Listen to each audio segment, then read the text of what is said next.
নমস্কার দাদা ভাই ও দিদি ভাইরা, কেমন আছেন আপনারা? আপনাদের আশীর্বাদ ও দোয়ায় আমরা ভালো আছি। তো দাদা ভাই দিদি ভাইরা, আমি আপনারা 2-3টা ভিডিওতে বলছিলাম যে সীমার বোন কিভাবে মারা গেছে, কী সমস্যার বিক্রমপুরের। তো এটা বিস্তারিত আপনারা জানানোর জন্য আর কি। তো বাড়িতে আইছি তো গতকালকে। তো এখন মনে হইতেছে যে এই হয়তো দেখা গেছে যে এই কথাগুলো বলাটা আপনার কাছে একান্ত দরকার, যেহেতু পরিবারের সব কিছু আপনার কাছে, হ্যাঁ, সুখ দুঃখ সব কিছুই আপনার কাছে বন্টন করি। তো এই কারণে আমার কাছে মনে হইতেছে যে আমি আবার ভিডিওতে বলছিলাম যে সীমার বোন কীভাবে মারা গেছে এটা বিস্তারিত আপনারা জানাই। তো আজ থেকে 4 বছর আগে ঠিক দুর্গাপূজার সময় দশমীর দিন সীমার বোন মারা গেছে আর কি। তো আমি সংক্ষেপে বলি, মনে করেন যে এটা বলতে গেলে অনেক বিস্তারিত ঘটনা। তো আমার যে বাইরে আছেন সে হয়েছে মালয়েশিয়া প্রবাসী আর কি। মালয়েশিয়ার থেকে আইসে প্রায় 8-10 বছরের উপরে হয়েছে। তার সংসার জীবন প্রায় 18-19 বছরের সংসার জীবন। তো আজ থেকে 4 বছর আগে মনে করেন যে তারা সংসার জীবনে একটু কলহ সৃষ্টি হয়েছিল। আমার ভাইরা মনে করেন যে একটু অন্য নারীর প্রতি একটু আসক্ত হয়ে গেছিল আর কি। এই নিয়ে মনে করেন যে টুকটাক একটু মনমালিন্যতা সৃষ্টি হয়েছে। কোনো মেয়েই তো চাইতো না যে আমার স্বামী, হ্যাঁ, আর একজন মহিলার সাথে এই মনে করেন যে বাজে সম্পর্কে লিপ্ত হোক। এটা কোনো কোনো বই চাইতো না। স্বামী যত খারাপই হোক আর যত বালাই হোক, স্বামীর ভাগটা কেউ কোনো দিন দিতে চায় না। তো যাই হোক, এই নিয়ে তারা সংসারও কিছু টুকটাক কাজে ঝগড়া এটা সেটা আছে। এরপরে আপনার একটা জায়গা বিক্রি করছেন। তো জায়গা বিক্রি করছিল আপনার মিনিমাম আপনার প্রায় 20-25 লক্ষ টাকার মতো। তো এই জায়গা বিক্রি করার টাকা মনে করেন যে কিছু টাকা কষ্ট করছে, ধরেন প্রায় 8-10 লাখ টাকার মতো তার কিছু ঋণ আছেন, ঋণ টিন মিটাইছে।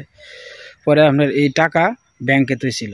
তো ব্যাংকে তোয়াতে দেখা গেছে যে আমার যে জেওয়াস আছে সীমার যে বোন, ওই বোনের মনে করেন যে অ্যাকাউন্ট হচ্ছে নমিনি দিছে বোনেরে, আর অ্যাকাউন্ট হচ্ছে জামাইয়ের নামে আর কি। তো এই জামাইয়ে মনে করেন যে এই যে আমি বললাম যে শুরু থেকে এই যে অবৈধ একটা সম্পর্ক ছিল। তো এই সম্পর্কের কারণে মনে করেন যে ওই মহিলারে দেখা গেছে কিছু টাকা পয়সা দেওয়ানের লাগিয়া, হ্যাঁ, ব্যাংক থেকে বিভিন্ন সময় টাকা পয়সা নিতে নিতে নিতে নিতে একটা সময় দেখা গেছে যে ব্যাংক থেকে আপনার এই প্রায় 4-5 লক্ষ টাকা নাই।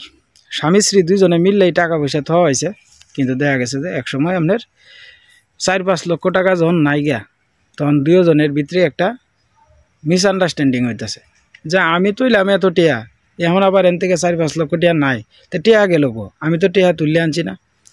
এন থেকে আবার এই টাকার থেকে আবার এই যে 8-10 লক্ষ টাকা যে করছে এন থেকে আবার 2টা অটো কিনছে। তারা বাড়ি মনে করেন যে বানানির মাটি টাটি ফালাইছে। বিক্রমপুরের জায়গা কিন্তু ম্যাক্সিমাম জায়গায় আপনার একটু নিচু টাইপের, এনে কিন্তু বালু টালু মাটি টাটি ফালাইয়া পরে কিন্তু ঘর দর করণ লাগে আর কি।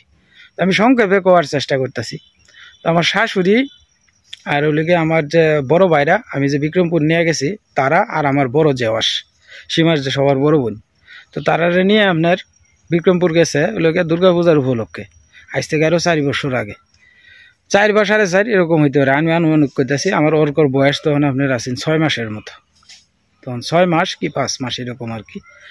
তো আমার ভাইরা, আমার শাশুড়ি, আমার জেওয়াস, তো তার আগে সেগুলোকে আপনার এনে বেড়াইতে আর কি। দুর্গাপূজার উপলক্ষে বিক্রমপুর খুব সুন্দর দুর্গাপূজা হয়, জমেও খুব ভালো, এনে আনন্দ ফুর্তি হয় বেশি। যেহেতু আমার শাশুড়ির বাপের বাড়ি হয়েছে বিক্রমপুর, হ্যাঁ, আর প্রতি বছরেই আমার শাশুড়ি মনে করেন যে এইদিকে গিয়া দুর্গাপূজা মেয়ের বাড়ির ধারে গিয়ে কাটায়, এইদিকে আনন্দ ফুর্তি বেশি হয়। নাতি নাতকর যেহেতু আছে, প্রতি বছরেই আমার শাশুড়িরে নিয়ে যায়। তো এই বছরও তেমনি একইভাবে গেছে, মনে করেন যে বেড়াইছে টেরাইছে। তারার ভিতরে একটু একটু ঝগড়াঝাটি হয়েছে। আমার যে বড় বাইরা যে আছে তারা কইয়া বইয়া ম্যানেজ টেনেজ করছে যে আমরা বেড়াইতে আইছি, তোমরা যদি কাজে ঝগড়া করো। আমার দেখা গেছে আমার যে ভাইরা আছেন যেটা শিউলিদির জামাই, এলে একটু একরুহা টাইপের আছেন, মানে মানে উগ্র টাইপের, যেটা কইব এটাই। এটার মধ্যে আবার এই বিভিন্ন সময় মনে করেন যে আমার যে জেওয়াস আছেন, এই জেওয়াসটা কিন্তু আপনার, হ্যাঁ, জেওয়াস তো একটু দুর্বল আছেন। দুর্বল বলতে মনে হয় যে আর্থিক দিক দিয়ে দুর্বল আছেন। তার জমি জমা আছে, হ্যাঁ, তার 1 কাঠা জমি বেচলে দেখা গেছে যে 4 বছর 5 বছর বইয়া খাইতে পারবো। এদিকে জমির দাম তো অনেক বেশি। তো যার কারণে মনে করেন যে আপনার আমার যে জেওয়াসের উপরে মানে পাশবিক করতো, অত্যাচার করতো। তো মনে করেন যে একবার আপনার দুর্গাপূজার আগে যে যখন আপনার শাশুড়ি গেছে, তখন মনে করেন যে শাশুড়ি যায় দেখছে যে আপনার নাক মুখ ফাড়াই আছে, কিলাইয়া ঘুষে এই করিয়া।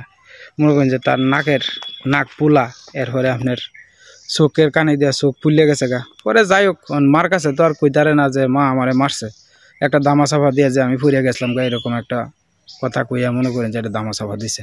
তো আমার শাশুড়ি প্রায় 3-4 দিন রয়েছে, আমার বাইরেও রয়েছে। তো একদিন দুপুরবেলা মনে করেন যে আমার শাশুড়ি আর হলে গিয়ে আমার যে বাইরে আছে, বাইরে আপনার এদিন দশমীর দিন আর কি। তো আমার বাইরে মনে করেন যে নিমন্ত্রণ দিছে আমার মামা শ্বশুরের বাড়ি থেকে, যে আপনারা সবাই আমরা বাড়িতে আইবেন, আপনার নিমন্ত্রণ। পরে আপনার ঠিক 2:30 বাজে আমার বাইরে আমার সম্বন্ধী কইতে আমার যে জেওয়াস আছে, জেওয়াসে কইতেছে যে জামাই বাবু আপনারা তো মামার বাড়ি থেকে নিমন্ত্রণ দিছে, তো আপনারা কি যাইতেন না? পরে কইতেছে হ আমরা যাইঙ্গা আর কি, এই তো যাইম।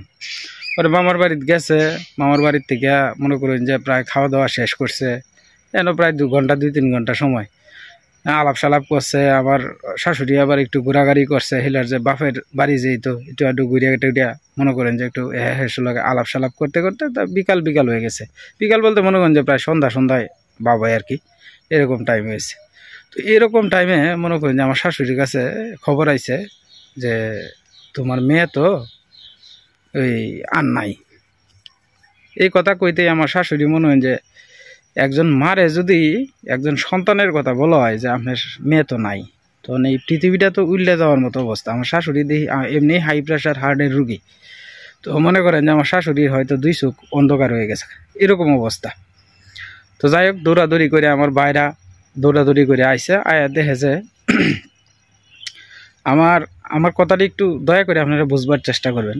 আমার শাশুড়ি আর হলো বাইরা যখন আইসে, আয়া দেহে আমার এই জেওয়াসের আপনার গলার রশি দিয়া পেঁচানো, আর হলো গিয়া আডু বাঙ্গা দিয়া আপনার ওই বিছনার মধ্যে পড়া ফাঁস লটকানি অবস্থায়। যে জায়গাটার মধ্যে আমার জেওয়াসে আপনার ফাঁস লটকাইছে, তারার ভাষ্য মতে যে আমার জেওয়াসে ইচ্ছাকৃতভাবে উনি মারা গেছে। তো যে জায়গাটার মধ্যে আপনার ফাঁস লটকাইছে, এই জায়গাটার মধ্যে মনে করেন যে আমার জেওয়াস যদি বিছনার থেকে দাঁড়ায়, তো আমার জেওয়াসের মাথা বাজ্য হরে নুয়ে যাওয়া লাগে এই জায়গার মধ্যে।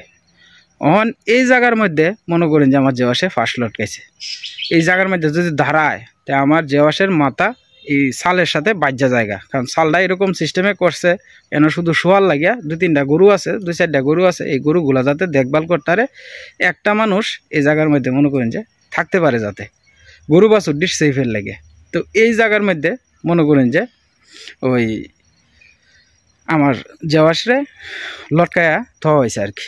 তো হেরার কথা হইল যে জেওয়াসে ইচ্ছাকৃতভাবে মনে করেন যে এই মানে ফাঁসি লটকায়া মারা গেছে। তো আপনাদের কাছে আমার একটা কথা, যে জায়গার মধ্যে একজন মানুষ যদি ফাঁস লটকায়, তার ফাওয়ের যদি কোনো রকম যদি একটা নখ করে বর্তা হয়, তাও কিন্তু সে মানে মারা যাওয়ার কথা না। তো সেই জায়গার মধ্যে মনে করেন যে আডু ভাঙ্গা দিয়া পড়ে রয়েছে একটা লাশ, মনে করেন যে আমার জেওয়াসের। তো এই জায়গাটা মনে করেন যে আমার প্রশ্ন হইল গিয়া, পরে লাস্টে পুলিশ তদন্ত করিয়া পুলিশ জায়গাতেই তারা বাড়ির সবাই জিজ্ঞাসাবাদ করছে যে আপনারা আমারে একটু মানে আপনার ভাষ্যমতে উনি ফাঁস লটকাইছে। তা আমার প্রশ্নটা হইল গিয়া, এন যদি কেউ ফাঁস লটকায়, পুলিশে কইতাছে যে এন যদি কেউ ফাঁস লটকায়, তো ফাঁস লটকানির লেগে মিনিমাম আপনার একটা টুল বা চেয়ার সব কিছু লাগবো, বা তার যাতে ফাও যাতে না লাগে এরকম জায়গা প্লিজ মতো হইতে হইব। তো বিছনার উপরে যেহেতু সে তার মাথা বাজ্যরে, তো এই জায়গাটার মধ্যে সে কীভাবে ফাঁস লটকাইব? অর্থাৎ কথাটা হইল গিয়া যে মনে করেন যে আমার এই জেওয়াসের সাথে আজকে প্রায় ধরেন তখনকার সময়ের কথা যে 5-7 দিন ধরেই মন মালিনীত ঝগড়াঝাটি সংসারে। আমার জেওয়াস 4-5 দিন ধরে না খাওয়া, শরীর হয়েছে দুর্বল, স্বামী স্ত্রীর মধ্যে কথা কাটাকাটি হয়েছে। হয়তো কইছে জামাইয়া যে পরবর্তীতে শুনতে আসছে আর কি, যে তুই আমারে মারিয়ালা। মনের আবেগে অনেকেই অনেক সময় অনেক কথা কয় না, যে তুই আমারে মারিয়ালা। পরে দেখা গেছে যে গলার টিপি দিছে হয়তো, ভাবছে যে মরতো না, 4-5 দিন ধরে না খাওয়ারও শৈল হয়ে গেছে দুর্বল। দেখা গেছে যে একটা সময় গলার টিপি দিয়ে মরণ, যে কার কোন সময় এটা তো আর কেউ কইতারে না, গলার টিপি দিছে, দেখা গেছে যে মারা গেছে। তখন এটারে দামা চাপা দিবার লাগে কি করছে, তখন আপনার এটারে তৎক্ষণিক আপনার মনে করেন যে এই লাশটারে এনে ঝুলাই রাখিয়া, পরে মনে করেন যে পাশে একটা জালনা আছে, এই জালনা দিয়ে বাইরিয়া পিছনের দরজা দিয়ে পরে মনে করেন যে সে গেছে গা। ঘন্টা 2 ঘন্টা আগে, ঘন্টা 2 ঘন্টা পরে এটা তো মনে করেন যে দশমীর দিন কিন্তু আপনার বিকাল থেকেই কিন্তু একটা দুমদাম অবস্থা থাকে, কেউর খবর কিন্তু কেউ লইতে চায় না। আর যেহেতু মনে করেন যে একটা পাশেই চলে গিয়া জেনে আমার জেওয়াসের জেনে গোয়ালগড়টা জেনে আমার মানে মৃতদেহ পাওয়া গেছে, এই জায়গার থেকে আপনার এই মন্দির হয়েছে ধরেন 10 হাত দূরা। এই মন্দিরের এনে সাউন্ড বক্স চলতেছে প্রচুর পরিমাণে সাউন্ড দিয়ে, সকাল থেকে একেবারে রাত এই মানে এই ঘটনার আগ পর্যন্ত মনে করেন যে আপনার সাউন্ড বক্স চলতেই আছে। তো এই সাউন্ড বক্সের শব্দে কোনো কিছু আর শোনা গেছে না। তো মনে করেন যেন টাঙ্গাই দিয়া লাস্টারে পরে মনে করেন যে সে এন থেকে গেছে গেলে পরে 2 ঘন্টা পরে তারে ফোন করা হয়েছে, তোমার বউ তো ফাঁস লটকায় মারা গেছে। পরে হ্যাঁ তো আকাশ থেকে পড়ছে এই অবস্থা, হ্যাঁ দৌড়ে আইছে, হ্যাঁ বাড়িতে আসিন না, কেউ তারে দেখছেও না, হ্যাঁ যে জানলা দিয়ে গেছে। এটা মনে করেন যে পরবর্তীতে মানুষ এর মুখ থেকে সত্য তো কোনো সময় আসলে দামাচাপা দেওয়া যায় না, সত্য একদিন না একদিন প্রকাশ পাইবই। তো পরে মনে করেন যে আমরা খবর দিছে, আমি এন থেকে মনে করেন যে আমি শিকাদি, এরপরে শিকাদির জামাই, এরপরে নবরত্নদা আমার যে সুমন্দি, আমার বাইরা, আমার শাশুড়ি, তারা তো এখন আসিলই। পরবর্তীতে আমরা গেলাম রাত্রে প্রায় 1টা-1:30 বাজে গেছে আমরা গিয়া লাশ দেখলাম, ময়না তদন্তের লেগে লাশ পুলিশ লয়ে গেছে আর কি। তো পুলিশও এটা বেকল সাহায্য করছে যে এই জায়গার মধ্যে কিভাবে এই ব্যক্তিরা এনে ফাঁস লটকাইব। তো ফুল মনে করেন যে পুলিশ সন্দেহ করছে ওই লেগে জামাইরে। তো জামাই এই দিন রাত্রে থেকেই মনে করেন যে ফলানো। আমার যদি ভিতরে কোনো দুর্বলতা না থাকে তাহলে মনে করেন যে আমি তো ফলাই দিতাম না, আমি সামনাসামনি থাকবাম। আমি যদি সত্য বা মিথ্যা যাই আছে এটা তদন্ত সাপেক্ষে বাড়িব। আমি যদি জানি কোনো অন্যায় না করি তাই অন্যায় তো আমার গ্রাস করতে পারতো না। জামাই এই দিন রাত্রে থেকে মনে করেন যে ফলানো। গরু 3টা-4টা গরু তোয়া মনে করেন যে আমার যে জেওয়াস এত পরিমাণ পরিশ্রম করতো, যে পরিশ্রম মনে করেন যে মনুষ্য যাতে করে না। এই সংসারটারে তোলার পিছে মনে করেন যে এই হাঁস আসিন, মুরগ আসিন, এনজিও থেকে কিছু লোন তুলতো, তুলে হাঁস মুরগ এটা সেটা বাড়াইতো, আস্তে আস্তে বাড়ায় মনে করেন যে আমার সংসারটা একটা সোনার সংসার রূপ দিছিল। 3টা-4টা গরু করছেন, বিদেশি গরু, একটা গরুর দাম আপনার 1 লাখ 1.5 লাখ টাকা। তো এত পরিমাণ কষ্ট করে জিনিসটি করছে যেটা বলার বাইরে। তো সাজানো গুছানো সংসারটা তারপরে মনে করেন যে আমরা গেলাম হেন লাস্ট দেখলাম, দেখার পরে তো আমরা একজনে চিত্র ভাঙ্গা হয়েছে। সীমাও তো কানতে বেহুশ হয়ে গেছে আমার কাছে ফোন আইছে আপনার 8টা বাজে, যে সীমার কাছে ফোন দিছে আর কি, যে সীমা তোমার বোন তো আর নাই। এই কথা হই নাই তো সীমা শিক্ষার দীক্ষার ফারণ, সীমার বাচ্চার বয়স হয়েছে তখন আমার ওর কটা 6 মাসের। সীমারে তো নিয়ে যাওয়া সম্ভব না। পরে আমি গেছি, আমার যে বড় ভাই রামদন রাঙাদা হেও গেছে সাথে। তো হেরে নিয়ে আমি রওনা দিলাম, আমরা 9টা বাজে রওনা দিলাম আর কি। পরে হেনে গিয়ে আপনার প্রাইভেট একটা রিজার্ভ গাড়ি নিয়েছিলাম, সবাই নিয়ে শিখাতি তো কানতে রাস্তার মধ্যে মনে হয় যে বেহুশ হয়েছে কয়েকবার। তো যাই হোক সব শেষ করিয়া পরে মনে করেন যে নিছি নিয়ে আপনার লাস্ট পোস্টমর্টেম করছে। পোস্টমর্টেম করার পরে এই লাশ লইয়া হয়েছিল গিয়ে পরের দিন বিকালে আপনার বাড়িতে আনার পরে লাশ তো ফাতলা, আর লাশ দেখে তো মনে করেন যে একজনের মাথা খারাপ হয়েছে। পোস্টমর্টেম করলে তো একটা মানুষের যা আছে সব কিছুই তো রাখিয়ে দেয়। পরে আপনার এই দেখা গেছে যে আপনার লাশ আপনার ধোয়া পরে মনে করেন যে কাষ্ট করা হয়েছে। আর হ্যাঁ তো বাড়ি থেকে ফলানোই। তো এই ঘটনার পরে মনে করেন যে প্রায় 1 সপ্তাহ পর্যন্ত পুলিশ আপনার তারে শূন্য হয়ে খুঁজছে, পুনানোই নাই। হ্যাঁ এনতে হেন যায়, খালি লোকেশন চেঞ্জ করে। পরবর্তীতে 3 দিন পরে আমরা তো আসলে ব্যবসাতে হয়ে গেছি। 3 দিন পরে মনে করেন যে আমরা হেন থেকে আয় পড়ছি আর কি। আমি আইছি, আমার সম্বন্ধে আইছে, মামলা হয়েছে সরকারবাদী আর কি মামলা হয়েছে। পরে মনে করেন যে এই মামলা আস্তে আস্তে পুলিশ তারে 1 মাস পরে এক জায়গার থেকে পুলিশ তারে অ্যারেস্ট করার পরে মনে করেন যে সে মিনিমাম আপনার 4-5 মাসের মতো জেল কাটছে। জেল কাটার পরে তার যে ছেলে মেয়ে 2 জন আছেন, পরে মানুষে বুঝাইছে তার যে আত্মীয় যারা আছে, শ্বশুর মানে ওই আমার যে জেওয়াসের বাড়ির শ্বশুর বাড়ির যারা আত্মীয় আছে তারা হয়তো বুঝাইছে যে তোর মার যেটা হয়েছে না হয়েছে, এই মানে তোরার তো বাচ্চা তখন লাগবো। যদি তোর বাবা শাস্তি দাবি করস তাহলে তো মনে হয় যে তোরা মানুষ হইবে কি পায়, তোরা দেখবো গেলা, তোরা তো দেখার মতো কেউ নাই। যেটা হয়ে গেছে হেরার দাবি হলো গিয়া যে তোর মা ইচ্ছাকৃতভাবে, শ্বশুর বাড়ির দাবি হলো তোর মার ইচ্ছাকৃতভাবে মারা গেছে ফাঁস লটকায়। আর আমার যে জেওয়াসের ছেলে আছে, হ্যাঁ তো মোটামুটি 14-15 বছর তখন, হ্যাঁ তো মোটামুটি বুঝে, ছেলে মেয়েটার বয়স 8-9 বছর। তারা কইতেছে যে আমার মা যদি আপনার এই ফাঁস লটকায়, মেয়েটারে ভুল বুঝাইছে যে তোমার মা ইচ্ছাকৃতভাবে মারা গেছে। মেয়েটাও কইতেছে মা ইচ্ছাকৃতভাবে মারা গেছে, কিন্তু ছেলেটা কইতেছে কয় না, আমার মা তো ইচ্ছাকৃতভাবে এইভাবে মরার কথা না। যেনে ফাও বাজ্যা পরে যে জায়গাটার মধ্যে আডু ভাঙ্গা দিয়ে আমার মা ফাঁস লটকাইছে, এই জায়গাটার মধ্যে তো আডু ভাঙ্গা দিয়ে ফাঁস লটকানোর কোনো কথাই নাই। তো এই অবস্থা। পরে মামলা টামলা হয়েছে, প্রায় 6 মাস 1 বছর এইভাবে গেছে মামলা। সে মোটামুটি আপনার 4-5 মাস পর্যন্ত সে মনে করেন যে জেল কাটছে। জেল কাটার পরে জামিনে মুক্তি পাইছে। মুক্তি পাইয়া মনে করেন যে ইমোশনালি অ্যাটাক করতেছে। ইমোশনালি কীরকম, তার যে ছেলে মেয়ে আছে সবাইরে গিয়া, ছেলেটারে গিয়া ভুল বুঝাইয়া পরে মনে হয় যে আমার শাশুড়ির কাছে 2 দিন পরে 1 দিন পরে ডেলি 2-3 বার করিয়া ফোন। আমার শাশুড়ি তো ফোন টোন রিসিভই করে না। তুমি আমার মেয়ের খুনি, তোমার সাথে আমার কোনো কথা নাই। স্বাভাবিক কথা, একটা মার সন্তান হারা হইছে, এটা তো মার বুকটা যে কতটুকু খা করতেছে একমাত্র তো জানে, আর ওলিগে উপরের ভগবান জানে। যে সন্তান হারায় এর মর্ম একমাত্র সন্তানের যে মা বাবা এরাই একমাত্র জানে। আর বাইরের কেউ হয়তো অতটা কষ্ট উপলব্ধি করতে পারতো না, কারণ মা তো ফেটেও জন্মাইছে 10 মাস 10 দিন। তার কষ্টটা থাকবো সারা জীবন, যতদিন পর্যন্ত মনে থাকবো। তো যাই হোক, পরে মনে করেন যে এই কেস আমার শাশুড়ি 1 বছর পরে, একটু প্রভাবশালী লোক আর কি, 2 কাঠা জমি বেচলে মনে করেন যে 3-4 বছর বইয়া খাই তারপর এরকম টাইপের। মনে করেন যে আরো 1 কাঠা জমি বেচা এনটেয়া দিছে দিয়া কেসটারে একটু দুর্বল করে আছে। আমার শ্বশুর বাড়ির মনে করেন যে অবস্থাটা তত বেশি সচ্ছল না, যে 1 লাখ টাকা খরচ করবো, 1 লাখ টাকা খরচ করলে বা 50,000 টাকা খরচ করলে। আর আজকাল কিন্তু খরচ না করলে কিন্তু আপনার কেস বেশি একটা মজবুত হয় না, দুর্বল হয়ে পড়ে আস্তে আস্তে। আমার যদিও কেস সম্বন্ধে আমার খুব একটা আইডিয়া নাই, কারণ আমরা এটা জীবনে করছিও না, কইতে পারতাম না। তো এই কেসটার বিষয়ে যা বুঝলাম আর কি। পরে যাই হোক, তারপরেও মনে করেন যে আমার শাশুড়ির কাছে দিনে রাইতে ফোন, ছেলে মেয়েরা দিয়ে ফোন দেওয়া হয়েছে।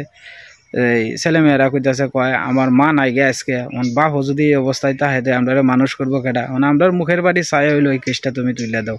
মানে আমার যে শাশুড়ি আছে শাশুড়িরে কইতাছে। পরে মোটামুটি আপনার প্রায় 1 বছর পরে আমার শাশুড়িরে অফার দিছে যে আপনারা আমি 10 লাখ টাকা দেম, আপনি আমার এই কাজটা তুলে দিন। পরে আমার শাশুড়ি কইছে যে না আমার মেয়ে নাই, এনে আমি টাকা দিয়ে কি করব, তোমার আমি জেলের ভাত খাওয়াইয়াম, আমি আমার মেয়েরে যাবে ফাঁস লটকাই মারছো, আমি আদালতের কাছে তোমার ফাঁসি চাই। তো যাই হোক, একজন মার মনে কষ্ট, এটা তো স্বাভাবিক, চাইতেই পারে।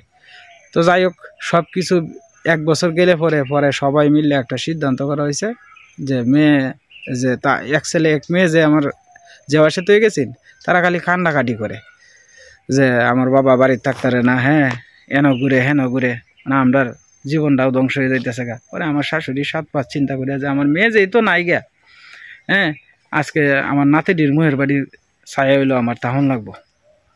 তারপরে আপনার দীর্ঘ প্রায় 1.5 বছর পরে আমার শাশুড়ি এই কেস নিজে গিয়া মনে করেন যে মুন্সিগঞ্জ থানার মধ্যে গিয়া তুইলা দিয়েছে আর কি। তো তুইলা দেওয়ার পরে মনে করেন যে আর আপনার কোনো খোঁজখবর নাই। নাতিটিরই মাঝে মাঝে খোঁজখবর লয়। ওই এর ভিতরে কেস শেষ হওয়ার পরেই 2-3 মাস পরে সে বিয়ে করছে। বিয়ে করার 3 মাসের মাথাতেই তার স্বর্ণ যা কিছু আছে সব কিছু নিয়ে বউ গেছে। এনে মনে হয় যে প্রায় 5-6 লক্ষ টাকা মারি গেছে। এরপরে গোয়াইলো যে আপনার গরু বাছুর যা আছেন, আমার যে জেওয়াস আছেন, জেওয়াস মরার প্রায় 1-1.5 মাসের ভিতরে প্রায় 4টা গরুই একবারে মারা গেছে। একটা অসুখ হয়েছে আর একটা মারা গেছে, একটা অসুখ হয়েছে আর একটা মারা গেছে। এইভাবে কিন্তু আমার জেওয়াসে যা কিছু করে তুই গেছেন সব কিছু মনে করেন যে আস্তে আস্তে মরে যাওয়া শুরু হইলো। মনে করেন যে এখন বর্তমান তার অবস্থান হইলো, 1 বিয়া করছে আগে, এখন নতুন আর 1 বিয়া করছে বরিশালের 1 মেয়েরে। বোধহয় আরো 2টা না 3টা বিয়ে হয়েছেন। বাড়ির উপযুক্ত ছেলে আছে বোধহয় 1টা না 2টা, আমি শোনা কথা আর কি। আর এই মহিলা আপনার গার্মেন্টসে চাকরি করতো। বিয়া করে আনছে না এবেই লইছে এটাও কইতাম না। তবে এর মাঝে যে আমরা মানসিক দিতে গেছিলাম, তো মানসিক যেদিন দিতে গেছি এদিন স্বাভাবিকতায় ঠাম্মা গেছে, মাসিরা গেছে। তখন মেয়ের তো ফেট পড়বই, শুরু থেকে মাসিরা মার পরেই তো মাসি। তো পরে মনে করেন যে তার মাসিরা লইয়া একটু গেছেন আর কি মন্দিরও। যে ল যাই তো একটু মন্দিরও গেলে তোর মনটা একটু ভালো লাগবে না, আমরা সাথে একটু ঘুরে টুরে আইলে।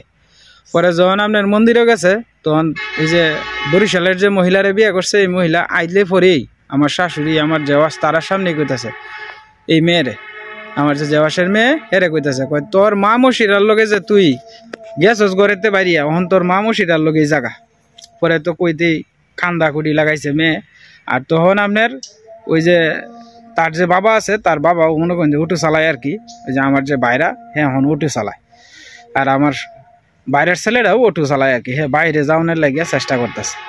তো যাই হোক পরবর্তীতে আপনার মনে করেন যে এই বাইরেও কইতাছে কয় আমার জীবনটা ধ্বংস করে আলছুন আপনি মারছে হ্যাঁ হ্যাঁ, আর একবার সাফাই গাইতেছে কয় আমার বউরে আপনারা মারছেন।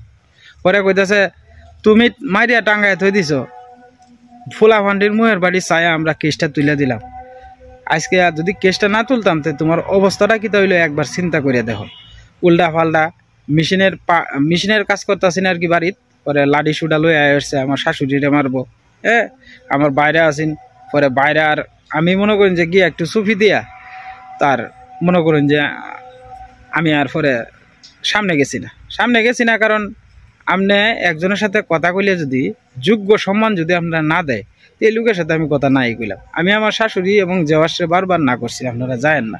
তারপরে ওই যে মায়া কই থইব, মনে করেন যে একজন মার অত বছর সংসার করছে নাতিনাত করে আছে, একটা মার তো ফেরটা ফুরেই দেখবার লাগে যে মেয়ের বাড়িটা একটু দেখতে যায়, নাতিনাত করে ডিজেই তো আছে। তো আসলে একটা লুমর্ষ ঘটনা করছে। তো সে মনে করেন যে এই আজ তার এই সমস্যা হইতেছে কাল তার এই সমস্যা, সে কিন্তু ভগবান তারে কিন্তু একদিন না একদিন কিন্তু তারে শাস্তি দিবই। তার সাজানো সংসারটা একেবারে তছনছ হয়ে গেছে গা, 4-5টা গরু আছেন, গরুটি একেবারে আমনে মরে গেছে গা, আরো বিভিন্ন ধরনের তার ক্ষয়ক্ষতি হয়েছে, যারা মনে করেন যে বাচ্চা থাকতেই সে পাইতেছে। আর আমার যতটুকু ধারণা যেহেতু সে আমার যাওয়ার সে মারছে ইচ্ছাকৃতভাবে, সে প্রতিটা রাইতে সে ঘুমাইতে পারে কিনা এটাও আমার কাছে সন্দেহ লাগে। তার প্রতিটা মুহূর্তে মনে করেন যে তারে গ্রাস করবো ওই লেগে অপরাধে। তো আপনারাই কোন এই যে মারা গেল সীমা কিন্তু গিয়া কিন্তু তার বোনের বাড়ির মধ্যে গিয়া কিন্তু মানে হাওমাও করে কান্দা শুরু করেছে, কারণ সীমারে তার তো 4টা বোন, একটা বোনের লাগে মনে করেন যে আত্মার সে আত্মা, মানে অনেক সংসারে আছে কিন্তু যে বোন বিয়ে হয়ে গেলে অতটা বেশি কিন্তু দরদ টরদ তাহে না, কিন্তু সীমা শিকা এরপরে বিউটি দি শিউলি দিয়ে আছেন যে তার মধ্যে কিন্তু খুব ভালো একটা সম্পর্ক আছে। তো সীমা তো গিয়া হাউ মাউ করে কান্দা কাটি শুরু করে দিছে, যেটা মনে করেন যে আমারও ভিতরটা ফাইটে দিতেছে, কারণ শিউলিদি এত পরিমাণ আমার আদর করতো যেটা বলার বাইরে, এত পরিমাণ আদর করতো। আর এত পরিমাণ একজন ভালো মানুষ আছেন, একদম সরল সোজা টাইপের আছেন, ফেস ম্যাচ বেশি একটা বুঝতো না। তা আসলে সরল সোজা মানুষের কপালই কষ্ট কিন্তু বেশি। তো হেন আমি এই কথাগুলা কইতাম আসলাম, কিন্তু আমি তো আসলে ফুলাফান লয়ে গেছি সাথে একটা ভিডিও যে করবাম একটু নিরিবিলি স্থানে, এই স্থানগুলা মনে করেন আমি পাইছি না। তো যাই হোক আজকে আমার কাছে মনে হইতাছে যে আপনাদের কাছে যেহেতু সব কিছু শেয়ার করি, আমি যে বিস্তারিত ঘটনাটা আপনাদের কাছে কইলাম, আপনারা একটা নিজের একজন বাচ্চা শিশুও যদি মনে করেন যে এটা পুরা ঘটনাটা যদি জানে না করবো যে এটা পরিকল্পিত একটা হত্যা। তো যাই হোক মনে করেন তার যে একটা ছেলে আছে একটা মেয়ে আছে, মেয়েটারে প্রতিনিয়তই আপনার মানসিকভাবে টর্চার করে এই মহিলাটা। আর তার যে বাপ আছে এ সহ্য মনে করেন যে ছায়ে কালি দেহে। তো তার তো মনে করেন যে এমনিতেই এক বইয়ে প্রায় 5-7 লাখ টাকা মার দিয়ে আলছে, মনে করেন তার কপালে কষ্ট তো চিরজীবন ভরাইতে হয়। তবে আমি সবসময় ব্যক্তিগতভাবে কই ভগবান সে যদি পাপ করিয়া তাহে জান না, তো তার পাপের শাস্তি তুমি তারে একদিন না একদিন দিবা, এইটুকু আমরা আশা করি।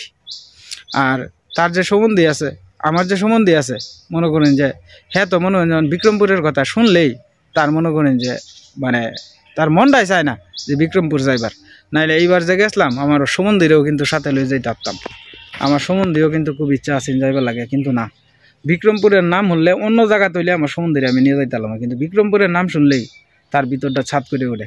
কারণ কেরে এই যে প্রতি বছর দুর্গাপূজা আইলেও কিন্তু মনে করেন যে দুর্গাপূজার দিন যেহেতু আমার জেওয়াস মারা গেছে, প্রতি বছর দুর্গাপূজার সময় আমার সম্বন্ধী দশমীর দিন কোনো বাইরে হয় না, কেউরেও বাইরে লেগে দেয় না এই কারণেই যে মানে দশমীর দিনটা মানে আমার এই যে সুমন্দি কিন্তু মনে করেন যে আমার জেওয়াসরে মানে এত পরিমাণ শ্রদ্ধা এবং তারার ভিতরে ভাই বোনের ভিতরে এত মিল আছে যেটা কল্পনার বাইরে, বাইরের লেগে কলজার টুকরা আছে। তো যাই হোক, সেই বোন যেহেতু নাইগা দশমী এখনও আমার সুমন্দি পালন করে না। দশমীর দিন কোনো বাইরে না, বাড়ির চুপচাপ করে নিরবিলি বই তাই। আমার শাশুড়িও দশমীর দিন কান্নাকাটি করে। তো যাই হোক দাদা ভাই দিদি ভাইরা, এখন আমার যে জেওয়াস আছেন, জেওয়াসের ছবি মাঝে মাঝে আমার ঘরে আমি দেখাই আর কি। তো আমারও ইচ্ছা ছিল যে একদিন আপনাদের কাছে বিস্তারিত ঘটনাটা খুললে, তো আজকে একটু সময় পাইছি, ফোনের চেষ্টা করছি আর কি। তো যাই হোক দাদা ভাই দিদি ভাইরা, অনেক সময় নষ্ট করছি আপনাদের কাছে, আমি ক্ষমা প্রার্থী। আমার ভুল ত্রুটি হইলে দয়া করে ক্ষমা সুন্দর দৃষ্টিতে দেখবেন। আজকে আর ভিডিও লম্বা করবো না, সবাই ভালো থাকবেন, সুস্থ থাকবেন।